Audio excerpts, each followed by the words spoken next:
నిజంగా మనకందరికీ గర్వకారణం ఉంది.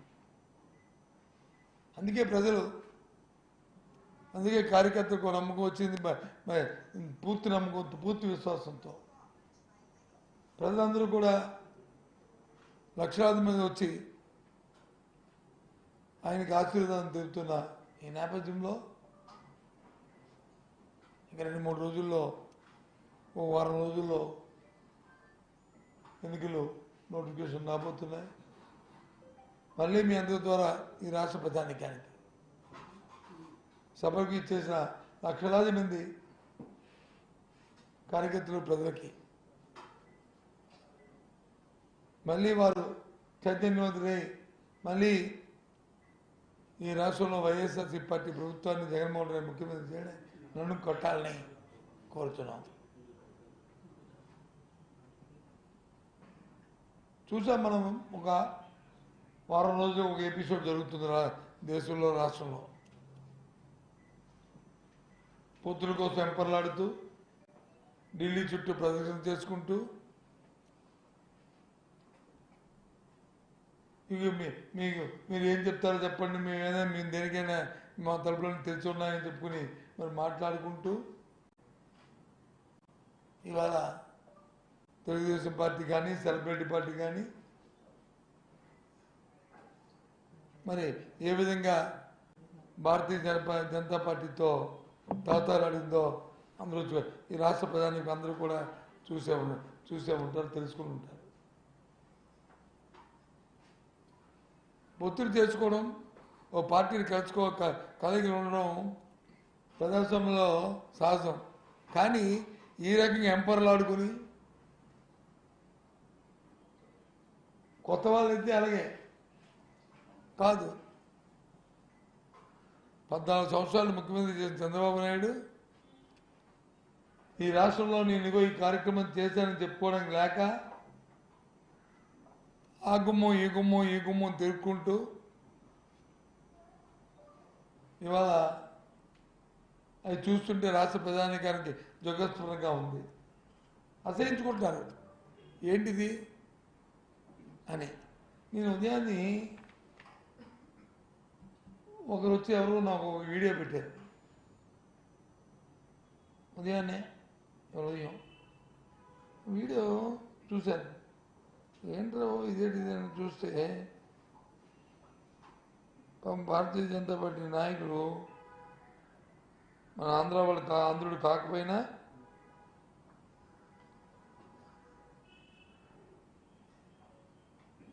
ఆయనకున్న వచ్చిరాని తెలివి మరి ఆయన కండస్థ పెట్టుకుంటూ చూడండి.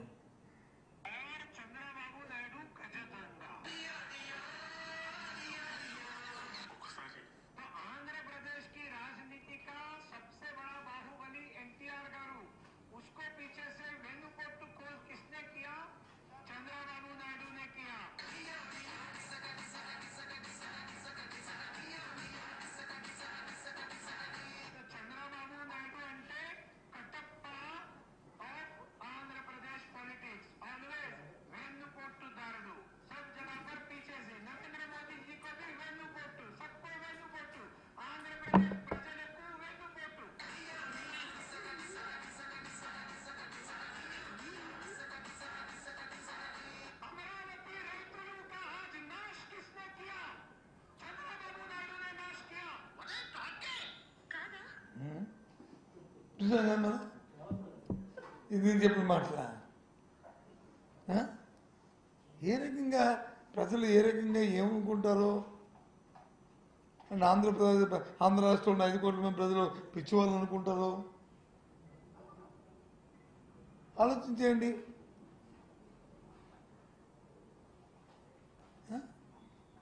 సరే ప్రజాస్వామ్యంలో 2 పార్టీలకు వెళ్ళడం, 2 పార్టీలు విడిపోవడం, పొత్తులకు వెళ్ళడం, పొత్తు అని అది వేరు.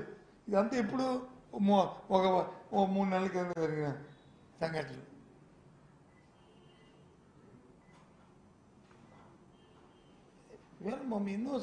ఎన్నో అంశాలు ఉన్నాయి. అధికారం ఉన్నప్పుడు దాని గురించి ఆలోచించలేదు, కొన్ని పొత్తులు పెట్టుకున్నప్పుడు దాని గురించి ఆలోచించట్లేదు రాష్ట్రం తాలూకా ఆ అంశాల పట్ల, ముఖ్యంగా మన స్టీల్ ప్లాంట్. ఈ పొత్తులు పెట్టుకున్నారు కదా ఇప్పుడు రేపు ఎల్లుండో ఎప్పుడో మరి భారతీయ జనతా పార్టీ నాయకత్వం అలాగే మరి వాళ్ళతో పొత్తు పెట్టుకున్న చంద్రబాబు నాయుడు అందరూ వస్తారు కదా వైజాగ్ పట్టణానికి. మరి స్టీల్ ప్లాంట్ గురించి ఏం చేస్తారో చెప్పానండి.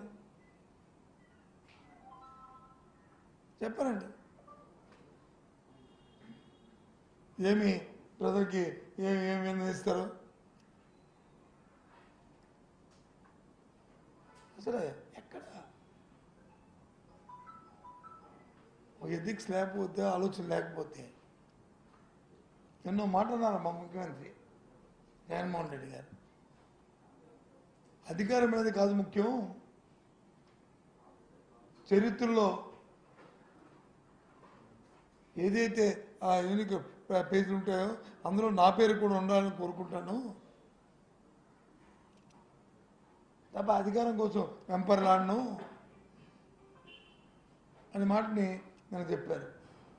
దాన్ని వక్రీకరించుకొని బతికి వచ్చి ఏదోదో పాపం అమాయకంగా ప్రజలు అమాయకం అనుకుంటున్నారా? అది ఛాలెంజ్. ఆ మాటలు దేనికి అన్నారంటే ఛాలెంజ్ కోసం చెప్పి అతని స్థైర్యానికి, అతని ధైర్యానికి. నేను 5 సంవత్సరాలను ఈ రాష్ట్రానికి మంచి చేశాను కాబట్టి ప్రజలు నన్ను హర్షిస్తారు అనే ఒక ఆత్మస్థైర్యంతో మాట్లాడిన మాటలు, అంతేగాని చంద్రబాబు నాయుడు లాగా పిరికి మాటలు కాదు.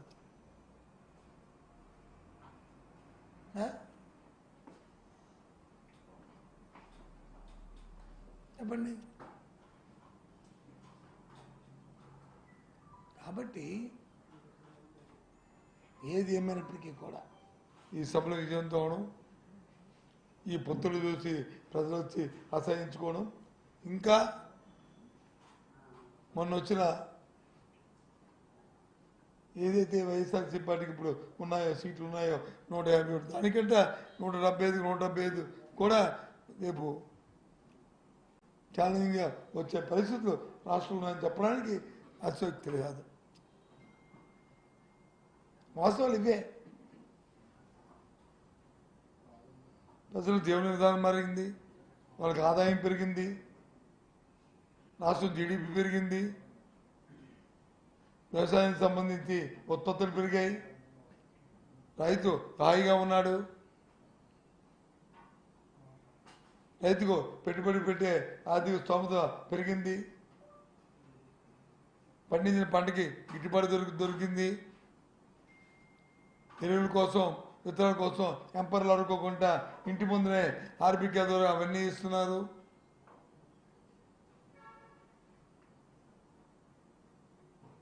అన్ని వర్గాలకు కూడా ఇవాళ ఏదైతే సచివాలయం వ్యవస్థ తీసుకొచ్చిన తర్వాత గ్రామాల్లో అయితే మరి ఇంటి ముంగిడికే పరిపాలన వచ్చింది, ఊరు దాటి వెళ్ళకంట అన్ని అంశాలు కూడా, అన్ని కార్యక్రమాలు కూడా ఆ సచివాలయం జరుగుతున్నాయి. వాళ్ళ పిల్లల భవిష్యత్తుకి మంచి రాచిపాట దొరికింది, ఇంగ్లీష్ మీడియంతో చదువుకుంటున్నారు, ఉన్నత విద్యలో నుంచి ఎన్నో రిఫార్మ్స్ తీసుకొచ్చాం.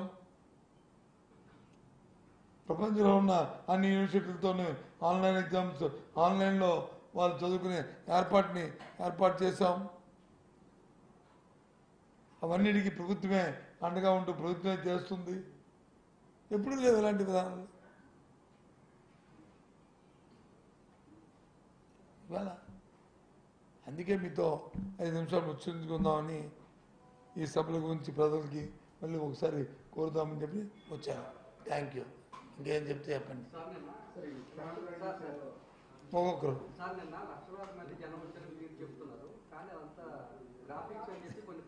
అదే మరి పచ్చగా ఉన్నట్టు పచ్చగా ఉంటుందని, ఎలాగైతే చంద్రబాబు నాయుడికి ఇంకెవరో ఉన్నారు కదా అలా అలా సెలబ్రిటీ వాళ్ళకి ఎలాగైతే పెడతారు గ్రాఫిక్లు, ఈ ఫోటో పక్క కూడా అలా పెట్టించుకుంటాం. ఇది చూస్తే తెలుస్తుంది. పోనీ అలాగనుకొని ఆ బల్బుతో ఉండమని ఎవడుతున్నాడు? ఆ? ఎవడో నవ్వుతాడు గ్రాఫిక్ అంటే. ఆ భ్రమలో ఉండమనండి ఆ పత్రికల్ని ఆ నాయకుల్ని వద్దానులే. లక్షలాదిగా మన భీముపట్నం జరిగింది, మన భీముల తగలబోత దగ్గర, ఏలూరులో జరిగింది, రాప్తాలో జరిగింది, నిన్న వచ్చి బాపట్ల అయ్యేలో జరిగింది. ఇవన్నీ ఒకటికి మించి ఒకటి. ప్రజలు తండోపు స్వతహాగా ఆల్మండ్ కాలు వచ్చి అమ్మ జగన్మోహన్ వస్తారు ఏం చెప్తారో 5 సంవత్సరాలు మనకు వచ్చి ఆయన మంచి పరిపాలన అందించాడు, ఆయనకి మన తాలూకు మద్దతు తెలుపుదాం, మనకు కూడా భాగస్వాములు అవుదాం, కార్యకర్తలకు వచ్చి భరోసా వచ్చింది, ఇక మళ్ళీ ఈ ప్రభుత్వాన్ని తెచ్చుకోవాలి, సామాన్యులకు అందుబాటులో ఉన్న ప్రభుత్వం ఇది అని చెప్పి వచ్చారు. పత్రికల ఇప్పుడు ఒకరోజు ఏం మంచి రాస్తే నన్ను వచ్చి ఇవాళ చెడుగా రాశారని అనుకోవడానికి వాళ్ళకి అలా పచ్చగా ఉన్నాడు పచ్చగా ఉంటే అది పచ్చగా ఉంటుంటుంది అంతే. మనం ఏం చేస్తాం? ఏం చెప్పావు?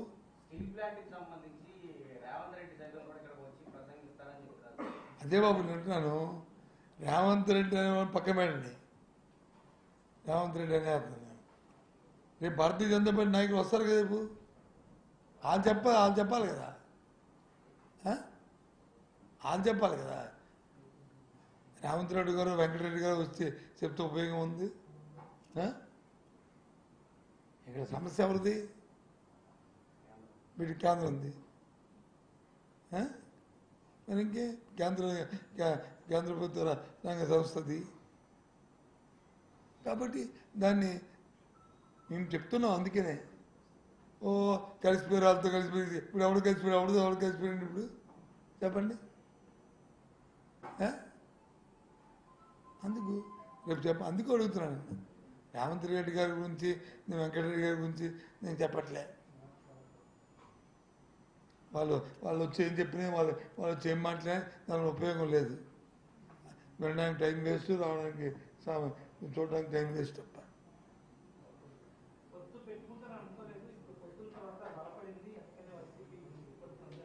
మాకెందుకు?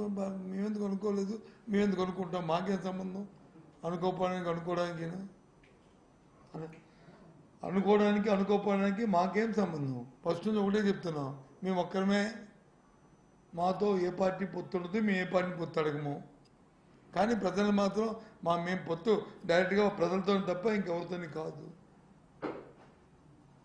మాకు ప్రజలకే పొత్తు, మా పార్టీకి, మా నాయకుడికి ప్రజలకే పొత్తు, మా మిగతా వాళ్ళతో మా సంబంధం.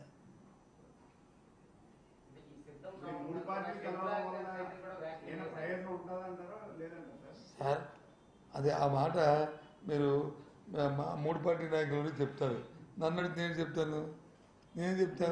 మా 3 పార్టీలు కాదు కదా, 3 పార్టీలు కాదు కదా, 30 పార్టీలు కలిసి ఏమి చేయలేమని చెప్తున్నాను. 3 పార్టీలు కాదు, పక్కన ఇంకో 0 పెట్టుకున్నా ఏం ఫలితం ఉండదు.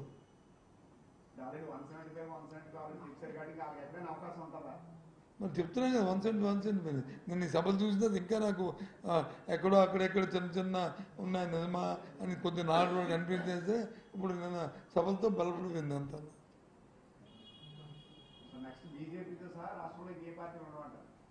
ఇప్పుడు లేదు కదా బీజేపీ, ఇప్పుడు కాదు బీజేపీ ఇప్పుడు ఉందా?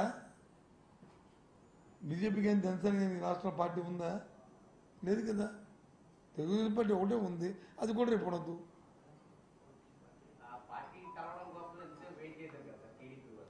సరే అది అంతర్గత సమస్య అండి, మనకేం సంబంధం? వాళ్ళు వెయిట్ చేస్తారు, వాళ్ళకు ముందు కూర్చుంటారు, లేకపోతే మరి దారి కాస్తారు, అవన్నీ వాళ్ళ సమస్య, మాదికే సంబంధం, అది వాళ్ళది. అదే ప్రజలంతా చూస్తున్నారు, ఏంట్రా గుమ్మాల ముందు కూర్చోవడం, ఏంట్రా దారులు కాసి కూర్చోవడం, పిల్లల పేరెంట్కి వెళ్ళి బతిమాలుకోవడం. మరి ఇన్నాళ్ళు ఈ 14 సంవత్సరాలు ముఖ్యమంత్రి చేసి ధైర్యంగా నాకు ఓటేమని అడగలేకపోవడం, పలాంది నాది అని చెప్పి అని అడగలేకపోవడం, ఏంటని చూస్తారు. జగన్మోహన్ రెడ్డి ఏం చేస్తారు? ఆఫ్టర్ 5 సంవత్సరాలు 4 సంవత్సరాలు 10 నెలల కాలం ఆయన పరిపాలన చేశాడు, ఒకే ఒకటి మాట్లాడతాడు. ఈ 4-10 సంవత్సరాలు 10 నెలల కాలంలో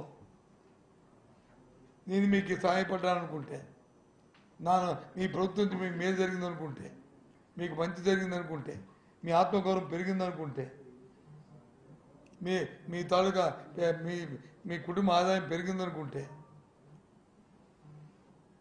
మీ పిల్ల పాప చల్లగా మంచి విద్యాభ్యాసం చదువుతున్నారంటే, మీరు మీకు ఆరోగ్యానికి సంబంధించిన అంశాల్లో ఈ ప్రభుత్వం అండగా ఉందనుకుంటే నాకు ఒకసారి మళ్ళీ అవకాశం అడుగుతారు. ఇంకా అందుకంటే ఏంటి ఈ మాటలు ఎందుకు మాట్లాడిపోతారు మరి మిగతా వాళ్ళు? అది ఇంకేంటి బాబు? జగన్మోహన్ రెడ్డి గారు ఎన్నికల సంఖ్యారం ఉత్తరాంధ్ర నుంచి ప్రారంభిస్తారని సిద్ధం కాకుండా సపరేట్గా సమావేశాలు పెడతారంటే ఉత్తరాంధ్ర నుంచి అంటున్నారు. ఎప్పుడు వెయిట్ అండ్ సీ బాబు. ఉత్తరాంధ్ర పెడతారా, రాయలసీమ నుంచి పెడతారా, లేకపోతే కోస్తాంధ్ర నుంచి పెడతారా అనేది ఒక కార్యాచరణ రూపొందిస్తాం. ముందుగా మీకు చెప్పే కదా మేము స్టార్ట్ అవుతుంది పార్టీ. మీరే కదా మాకు ప్రజలకి పార్టీకి మధ్యన సంధానకర్తలు, బ్రిడ్జ్ మీరే కదా. మీకు చెప్పకండి ఏం చేయం కదా.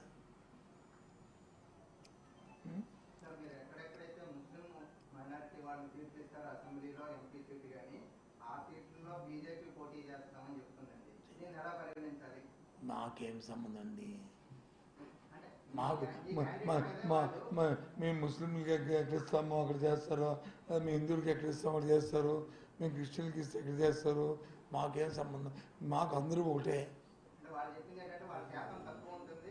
ఏమో అంటే అదే కబడ్డీ ఆట ఆడతారంట, ఆడి అవతోడు కాలు ఇరిగిపోలే, లేదా అందులో ఏమైనా అంగవైకల్యం ఉన్నాడా, లేదా అందులో అడిగే దృష్టి మాంద్యం ఉందా, ఏది ఉందా చూసుకుని ఆడతారంట గేమ్. అలా ఉంది మాట్లాడిన మాటల మీద.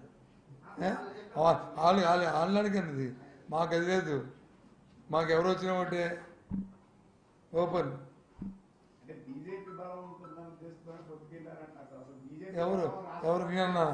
ఎవరన్నారు? నేనన్నా? ఎవరన్నారు?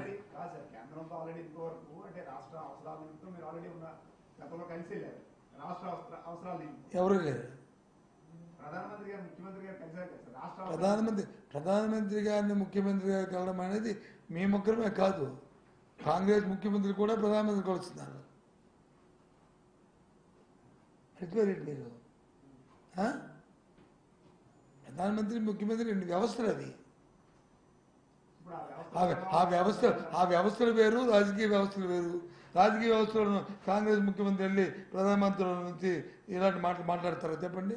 మాట్లాడరు కదా. సిద్ధాంతం అవి రాజకీయ సిద్ధాంతాలు. ఎవరన్నారు? ప్రధానమంత్రిగా వస్తు వేరు, భారతీయ జనతా పార్టీ కూటమి వస్తు వేరు. ప్రధానమంత్రికి రాలేదా విశాఖపట్నం? మేము మా ముఖ్యమంత్రి అటెండ్ అవ్వలేదా? మేము అడగలేదా ఈ రాష్ట్ర ప్రయోజనాల కోసం మాకు చేయుతున్నామండి అని మేము అదే అడిగాం తప్ప మేము అనలేదే. రేపో ఎల్లుండో నేనేమన్నా నీకు రేపో ఎల్లుండో ప్రధానమంత్రి గారు భారతీయ జనతా పార్టీ నాయకులు గారు రేపు వస్తారు కదా ఇక్కడికి. లేదు భారతీయ జనతా పార్టీ మరి అగ్రనాయకులు వస్తారు కదా, వాళ్ళు ఏం సమాధానం చెప్తారు చూద్దాం స్టీల్ ప్లాంట్ గురించి అని చెప్పి అన్నాను నేను. అంతే, ఇంకేమన్నా అంతే కదా. ఏంది ఏమన్నా తప్పు? ఏదైనా మళ్ళీ ఇందాకని ఇప్పుడు నేను మాట మార్చానా? మార్చలే కదా.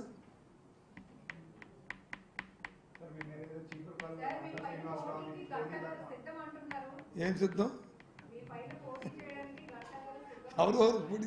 ఎవరెవరు పోటీ చేయాలి కదా.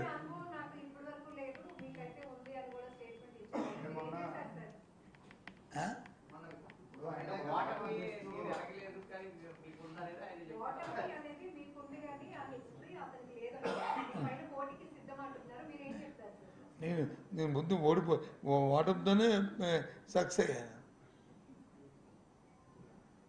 నేను ఓడిపోయే నేను సక్సెస్ అయ్యి భగవంతుడి దేవల్ల ఆ మాత్రం అవతల కంటే ఎవరైతే మీరు మాట్లాడుతున్నారో వాళ్ళకంటే కొద్ది పై స్థాయిలోనే ఉన్నాను మొదటి నుంచి కూడా.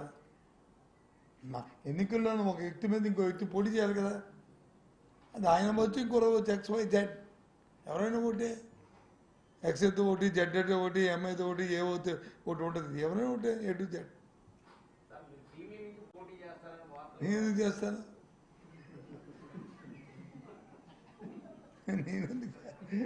నేనేం చేస్తానండి? నేనేం చేస్తాను? చేయొచ్చు లేదు, చేస్తామని లేదు. అది ఎందుకుంటుంది? చీపురు వాళ్ళ నుంచే బరిలో ఉంటారు అంతే. చీపురుపల్లిలో ప్రజలందరూ ఆదరిస్తున్నారు, అభిమానిస్తున్నారు. ఆ ప్రాంతానికి ఏం కావాలంటే అవన్నీ చేసాము.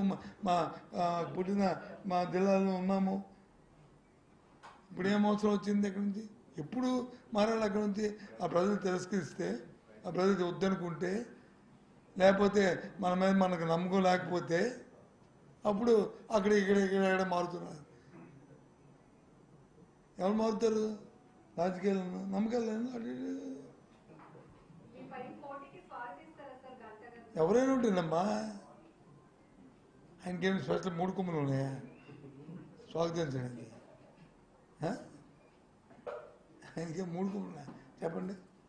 ఎవరైనా ఒకటి ఎన్నికల్లో పోటీ ఎవరైనా చేస్తాం కదా, ఎవరైనా చేస్తారు కదా. అది ఆ పార్టీల తాలూకా నిర్ణయాలు, మాకేం సంబంధం? నేనన్నా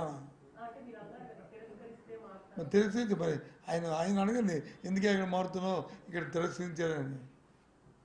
వాళ్ళ పార్టీ తిరస్కరించిందో వాళ్ళు తిరస్కరించారో నాకేం సంబంధం? నాకు సంబంధం లేని విషయాలు మీరు అడుగుతారుగా. సంబంధం లేని వ్యక్తులను అడిగితే చెప్తారు. ఆయన అడగండి అవన్నీ. ఈ క్వశ్చన్లన్నీ వాళ్ళవి నాయ కాదు. నాకు క్వశ్చన్ ఒకటే అందరిది. నాకు ఎవరైనా ఒకటే పోటీ.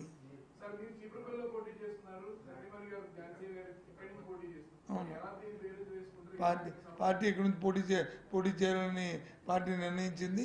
ఆ నిర్ణయాన్ని, ఆదేశాన్ని శిరసావహిస్తే ఆవిడ ఇక్కడ పోటీ చేస్తుంది. నాది వచ్చి నేను అక్కడే ఉన్నాను, పార్టీని నేను రిక్వెస్ట్ చేసి నేను ఇక్కడే పోటీ చేస్తాను, నా రిక్వెస్ట్ని పార్టీ ఆమోదించింది, నేను అక్కడ చేస్తున్నాను. సమయం ఎందుకు? దేనికి సమయం?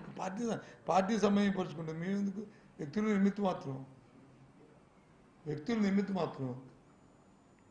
వ్యవస్థ పార్టీ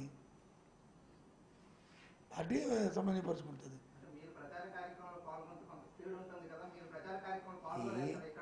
నేను చెప్పాను కదా, వ్యక్తుల నిమిత్తం మాత్రం. పార్టీ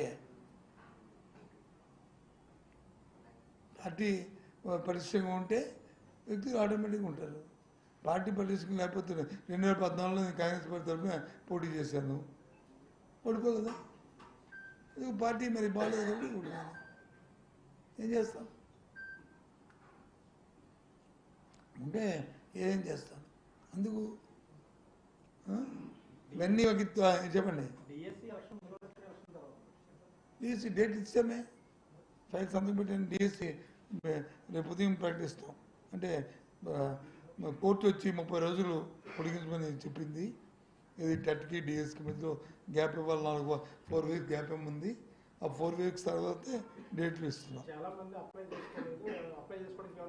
అప్లై చేసుకోవడం గడువు. అప్లై చేసుకోవడం ఏంటండి? ఎప్పటి నుంచో వెయిటింగ్లో ఉండి మాకు కావాలని అడిగి మరి అప్లై చేసుకోవాలంటే వాళ్ళు ఎన్నిసార్లు మనం గడువు పెంచినా అప్లై చేసుకోరు. అంటే అంత నెగ్లిజెన్స్ ఉన్నప్పుడు ఎలా చేసుకుంటారు? కమిట్మెంట్ లేదు.